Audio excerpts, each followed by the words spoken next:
પડીને વોરીએ જાત લાજાળું લોપે નહીં, પડી પટોળે ભાત પછી ફાટે પણ ફીટે નહીં. વાહ. કવિ તો કવિ છે સાહેબ. કવિ કલ્પનાની તું પાંખે ઉડે છે, સાગર તરે છે ને તળિયે ડૂબે છે, અસત્યની સામે સદા તું લડે છે, દુઃખો જોઈ પરના તું પોતે રડે છે. વાહ. કુદરતની મસ્તીનો ચાહક કવિ છે, ઈશ્વરનો સંદેશા વાહક કવિ છે. ક્યાં વાત. ભલે કોઈ કહેતા કે પાગલ કવિ છે, પણ પાછળ છે દુનિયા અને આગળ કવિ છે. ઘણવેણ ઘડિયા અને એરણ આભડિયા નહીં. પછી એણે બીજી પંક્તિ લખી કે સરવડા સ્વાતિ તણાન મળે તો મોતી નીપજે.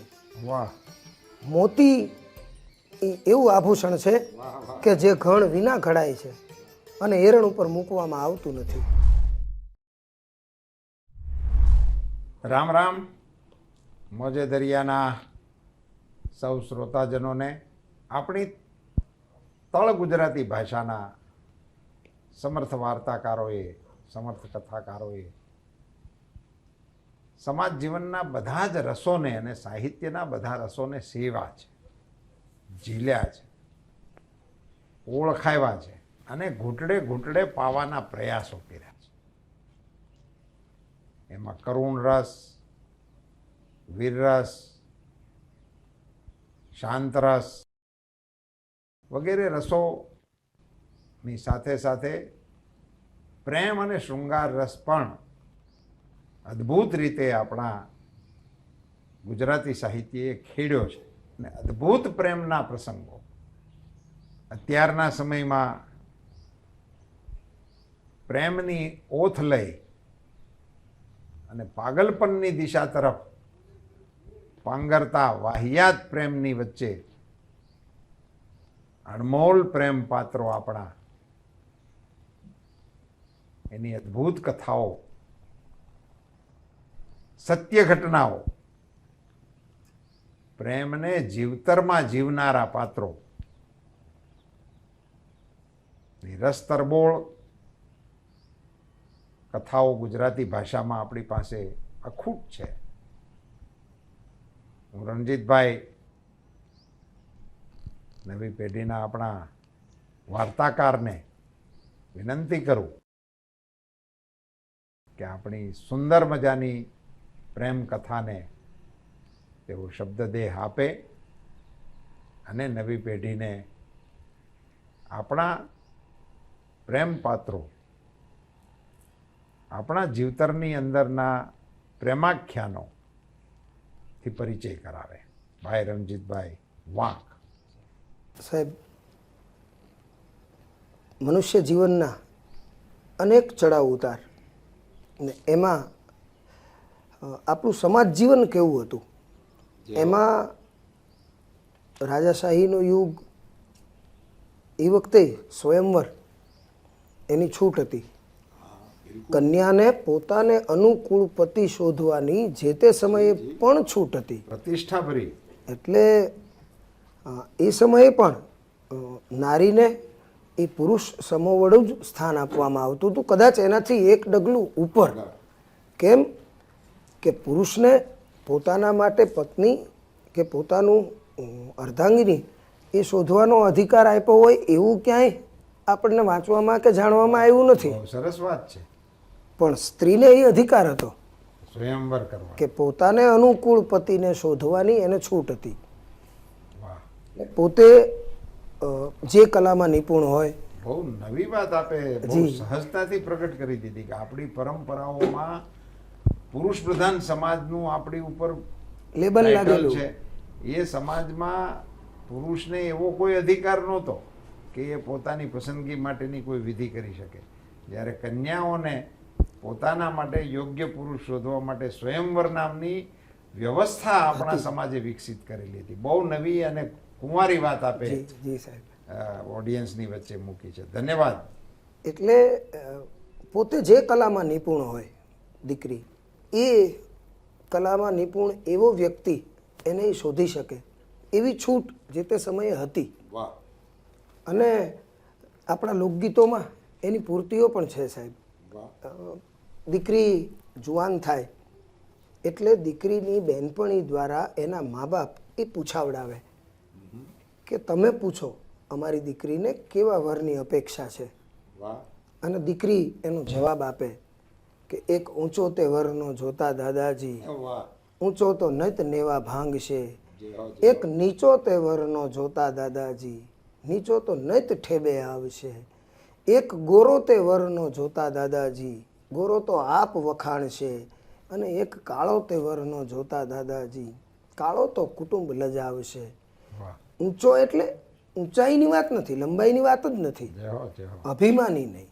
વાહ નીચો એટલે નગુણો નહીં, ગોરો એટલે આપ વખાણીઓ નહીં, અને કાળો એટલે કપટી નહીં. જોઈને વરીએ જાત લાજાળું લોપે નહીં, પડી પટોળે ભાત પછી ફાટે પણ ફીટે નહીં. વાહ આ દીકરીને પૂછે કે તો કેવો વર જોઈએ? મતલબ સમાજની અંદર કેવી સંવાદિતા હતી જી, દીકરી અને કુટુંબ વચ્ચેની, દીકરી અને સહેલીઓ વચ્ચેની. એની સહેલીઓ દ્વારા એના મા બાપને જણાવવામાં આવે કે ભાઈ આ દીકરીને આવા વરની અપેક્ષા છે, જોશો તો કેવો જોઈશો? તો કે વાને હામળીઓ અને કેડે પાતળીઓ, એ મારી સૈયરે વખાણીઓ. આટલી મર્યાદા હતી.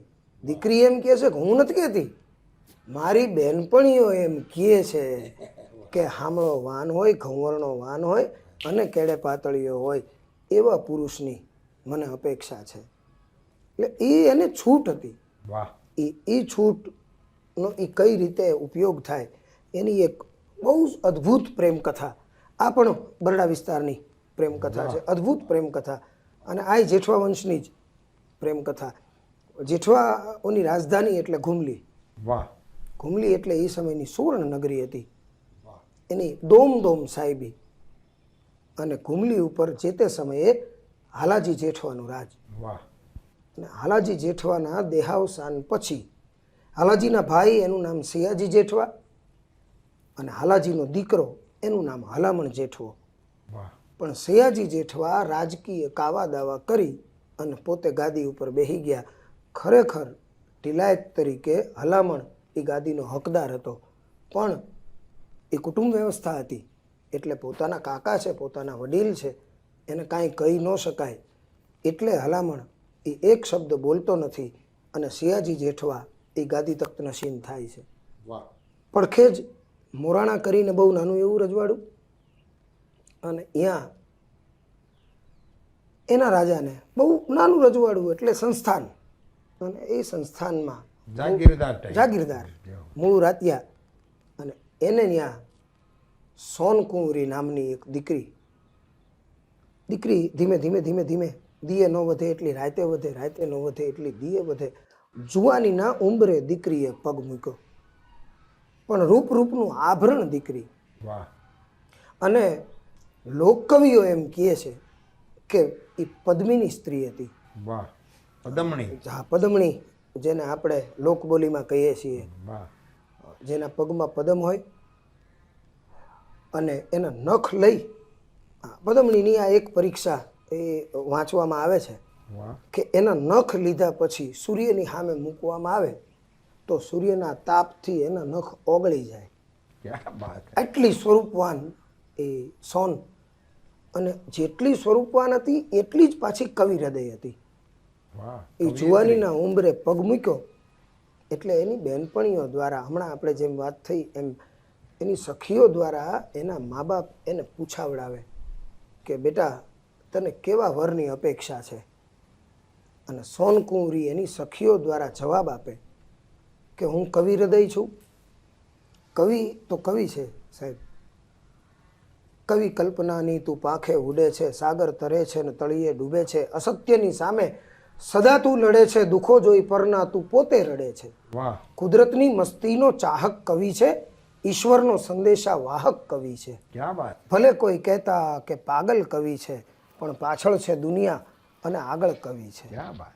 કવિએ ખજાનાને ખુલ્લા મૂક્યા છે, એમાં માણેક મોતી ને હીરા ભર્યા છે. વાહ શબ્દરૂપી માણેક મોતી અને હીરા, એનો ખજાનો કવિએ ખુલ્લો મૂક્યો છે. એનો ઉપયોગ કોઈ પણ કરી શકે.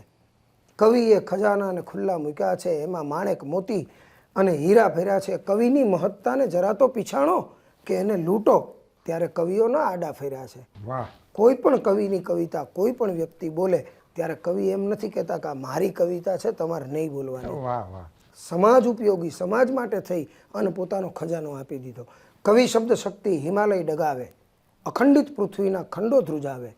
કવિની કલમમાં છે તાકાત એવી કે હરીને બોલાવે તો દોડીને આવે. ક્યાં વાત કે આવે કે હા આવે, એનું કોઈ પ્રમાણ? જય હો. તો કે કહો મીરાના ઝેર કોણે પચાવ્યા, ક્યાં વાત અને મામેરા પૂરવા કહો કોણ આવ્યા. નરસિંહ મહેતાએ જેદી હુંડી લખી તેદી હુંડીના નાણાંએ કોણે સ્વીકાર્યા.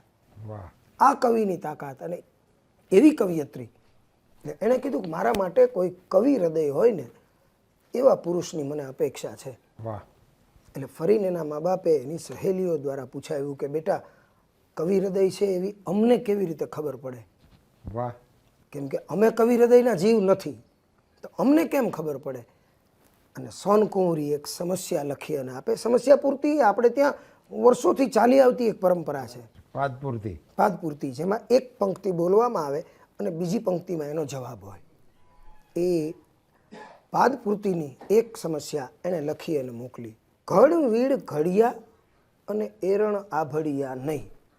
વાહ આટલું જ લખી અને એણે પોતાના કવિ દ્વારા મોકલાવ્યું.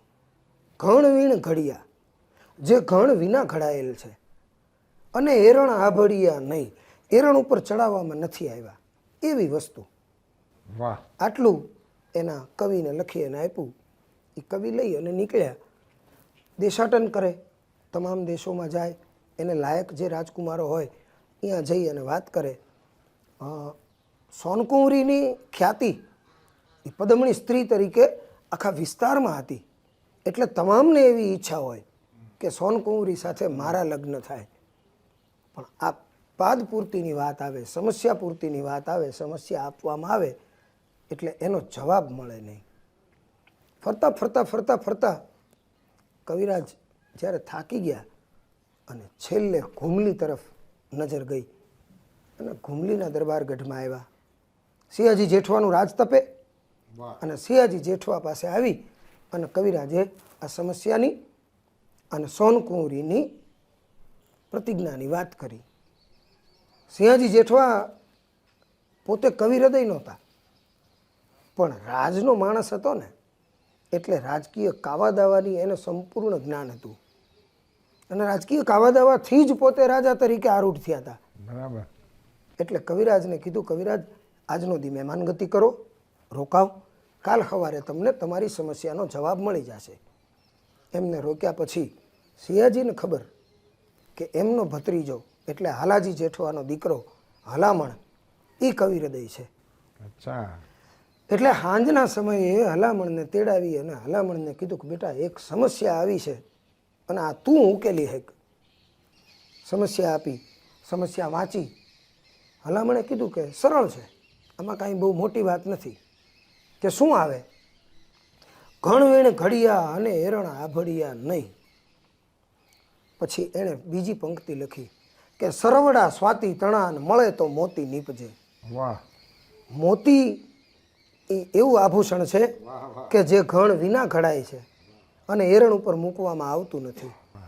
સ્વાતિ નક્ષત્રમાં વરસાદના બિંદુઓ કાલુ નામની છીપ એને ઝીલી લે અને પછી એમાંથી જે મોતી નીપજે એ ક્યાંય ઘણ કે એરણનો ઉપયોગ થયા વિના બનેલું હોય. એટલે એની સમસ્યાની પૂર્તિ થઈ ગઈ. ઘણ વીણ ઘડિયા એરણ આભડિયા નહીં, સરવડા સ્વાતિ તણા મળે તો મોતી નીપજે. અને પછી નીચે બીજો દુઓ લખ્યો કે જેની માતા વસે મહેરામણ અને પિતા વસે આકાશ. એની મા કાલુ નામની છીપ જે મહેરામણ દરિયામાં હોય અને પિતા વસે આકાશ. એના પિતા એટલે સ્વાતિ નક્ષત્રના વરસાદના બિંદુઓ. માતા વસે મહેરામણ અને પિતા વસે આકાશ. જોઈએ તો જૂના મોકલું, બાકી નવા આવશે આસો માસ. વાહ વાહ ક્યાં બાત હે. તમારે જોતા હોય ક્યાં તો બાત. જૂના મારા ખજાનામાં પડ્યા છે, નવા જો જોતા હોય આહો મેં. તો આસો મહિના સુધી વાટ જોવી પડશે. એ સમસ્યા પૂર્તિ આવી. કવિરાજ લઈ અને સોનકુંવરીની પાસે આવ્યા. સોનકુંવરીએ વાંચ્યું બે સમસ્યાની પૂર્તિ અને નીચે સહી દસ્તક સિંહાજી જેઠવા ઘુમલી. એટલે નક્કી થઈ ગયું કે સિંહાજી જેઠવા એ કવિ હૃદય છે. એટલે હું એમને પરણવા તૈયાર છું. હવે એ સમય હતો વાહ.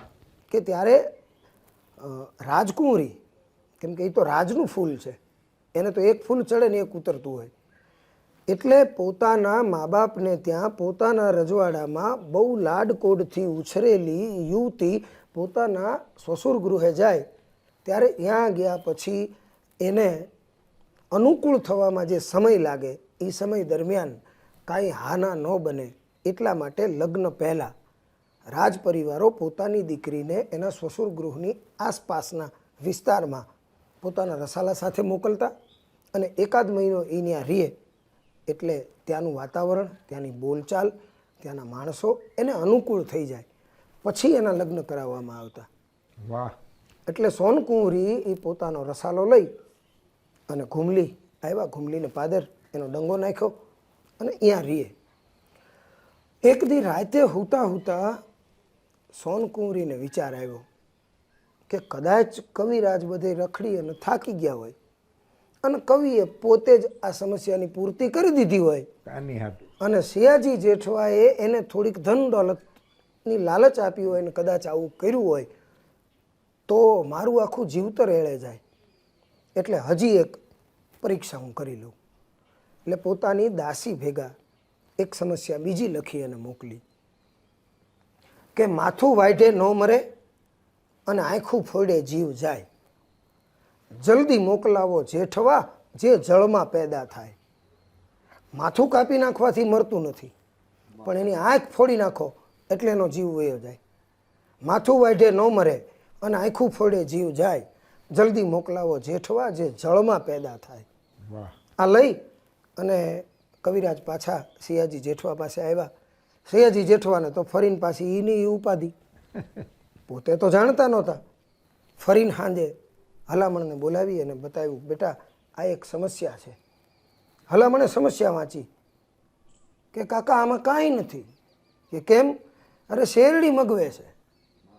શેરડી એ એવી વનસ્પતિ છે કે એને જ્યાં સુધી ઉપરથી વાઢો ને ત્યાં સુધી કોયળે રાખે, પણ બે કાતળીની વચ્ચે આંખ હોય અને એકવાર આંખ ફોડી નાખો એટલે પછી શેરડી વધતી બંધ થઈ જાય અને એ પાણીમાં પેદા થાય. એટલે માથું વાઢે મરે નહીં, આંખું ફોડે જીવ જાય, જલ્દી મોકલાવો જેઠવા જે જળમાં પેદા થાય. શેરડીની ભારી મોકલાવી. શેરડીની ભારી આવી એટલે સોનકુંવરીને નક્કી થઈ ગયું કે સિયાજી જેઠવા 100% કવિ હૃદય છે પાકો કવિ. અને હવે લગ્ન કરવામાં વાંધો નહીં. થોડાક દિવસો ગયા હશે અને એમાં એની દાસી પાણી ભરવા આવી. રાજનો કૂવો હોય, રાજ પરિવારની દાસીઓ રાજને કૂવેથી પાણી ભરે. એમાં આમથી એ સિયાજી જેઠવાની દાસી એ પાણી ભરવા આવેલી અને આમથી સોનકુંવરીની દાસી પાણી ભરવા આવી. સોનકુંવરીની દાસી વહેલી પૂગી ગઈ અને જેવું એણે વરત નાખ્યું એ ભેગું સિયાજી જેઠવાની દાસીએ કીધું કે હં રહેવા દેજે હો, તું આવે તું છો એટલે પહેલો હક મારો છે, મને પાણી ભરી લેવા દે, પછી તું પાણી ભરજે. એમ પાણી બોટતી નહીં, અબોટ પાણી ભરવાનો રિવાજ, એટલે પાણી બોટતી નહીં. એટલે દાસીએ કીધું કે કાંઈ વાંધો નહીં, તું તારે રાજી રહેવું હોય ને તો રાજી રહી લે, પણ હવે થોડાક દી છે. કેમ? કે પછી મારી સોનકુંવરી છે એ સિયાજી જેઠવા હારે પરણશે ને એટલે હું એની માનીતી દાસી, એટલે હું વડારણ થઈશ અને પછી તારે મારું કીધું માનવું પડશે. એટલે તું તારે અટાણે તને ભરવું હોય તો ભરી લે પાણી, મને કાંઈ વાંધો નથી. કે બેન બાંધી મુઠ્ઠી રાખ એમાં મજા છે. કે કેમ? કે હું કહું એ બરોબર હોય, બાંધી મુઠ્ઠી રાખ ઉઘાડે મજા નહીં આવે. આપણે કહીએ છીએ ને કે બાંધી મુઠ્ઠી લાખની ઉઘાડી ખાખની, એ વાત. કે બાંધી મુઠ્ઠી રાખ, કે પણ કારણ? અને ફરીને સામે દુઓ આવે કે બાંધી મુઠ્ઠી લાખની અને ઉઘાડી વાહ ખાય. દુઓ પારખે હલામણો અને સોન સૈયાને જાય. ક્યાં વાત હે. અને આ દાસીને ખબર પડી ગઈ કે આ દુઆની સમસ્યા પૂર્તિ છે એ તો હલામણ જેઠવો કરે છે અને આ સૈયાજીની હારે સોનકુંવરીના લગ્ન થઈ જાય તો સોનકુંવરીનું જીવન બરબાદ થઈ જાય. એટલે આવી અને સોનકુંવરીને વાત દાસીઓ દુહા રચતી હતી, વડારણો દુઆ મોટી લખતી વાત હતી. છે. આવી અને વાત કરી એટલે સોનકુંવરીને નક્કી થઈ ગયું કે મારી દાસી ખોટું બોલે નહીં આ 100% હલામણ જ આ દુઆની પૂર્તિ કરતો હોવો જોઈએ. પણ હવે કરવું શું? એ દરમિયાન હુંડી ભરી અને હોનાના ઘરેણા એ સિયાજી જેઠવાના રાજમાંથી આવે અને આપે કે આ પહેરી લ્યો, હવે તમારા પિયરના ઘરેણા ઉતારી નાખો. અને એ સામે ઘરેણા પડેલા જોઈ અને સોનકુંવરી જવાબ મોકલે કે સૂંડે ભર્યો શણગાર સૈયાનો શોભે નહીં, હલામણ મારો ભરથાર, સિંહો તો અમારો સાસરો. હવે હું સિયાજી હારે પરણીશ નહીં, હલામણ મારો ભરથાર છે. એ વાત આવી અને સિયાજીને કહેવામાં આવે અને સિયાજીને ખબર પડે હલામણ હશે ત્યાં સુધી સોનકુંવરી મને પરણશે નહીં, એટલે હલામણને દેશવટો આપવામાં આવે. અને હલામણને કાળા લુગડા ને કાળો ઘોડો, એ સમય હતો, કાળા ઘોડા ને કાળા લુગડા આવી અને ઉતારે મૂકી દે એટલે સમજી જવાનું કે દેશવટો આપ્યો છે, પછી કાંઈ પૂછવા નહીં રહેવાનું. એ કાળા કપડાં અને કાળો ઘોડો લઈ અને હલામણ નીકળ્યો ને ત્યારે સોનકુંવરીએ એને ઊભો રાખીને એટલું કીધું કે હાલ હલામણ દેશમાં અને ચોરી ચિતરાવું ચાર. અહીંયા તારો કાકો આપણને ભેગા ન થવા દે તો તું તારે મારા દેશમાં હાલ, મારા બાપનું, ભલે નગરી નાની છે પણ રાજા તો મારો બાપ છે. હાલ હલામણ દેશમાં અને ચોરી ચિતરાવું ચાર, મોરાણે નાખું માંડવો ને પછી જુગતે જમીએ કંસાર. અને પછી હલામણ જે જવાબ આપે સાહેબ, એ ખુમારી, એ પોતાના કુળનું ગૌરવ કે બદલે બીજા લોક પણ બરડાઈ બદલે નહીં. હું બરડાનો ધણી છું, બદલે બીજા લોક બરડાઈ બદલે નહીં, મારા કુળને બેહે ખોટ જો હીણું કરે હલામણો. નૈણ પદાર્થ નૈણ રસ, નૈણ શું નૈણ મિલંત, અજાણ્યા શું પ્રીતડી અને પ્રથમ નૈણ કરંત. રાજા તરીકે હું વિચારું ને તો મેં બરોબર કર્યું છે, પણ જો બાપ તરીકે વિચારું ને તો મેં ખોટું કર્યું છે. મારી દીકરીની ઈચ્છાઓ, એના અરમાનો એને મારી નાખવાનો મને અધિકાર નથી. ક્યાં વાત.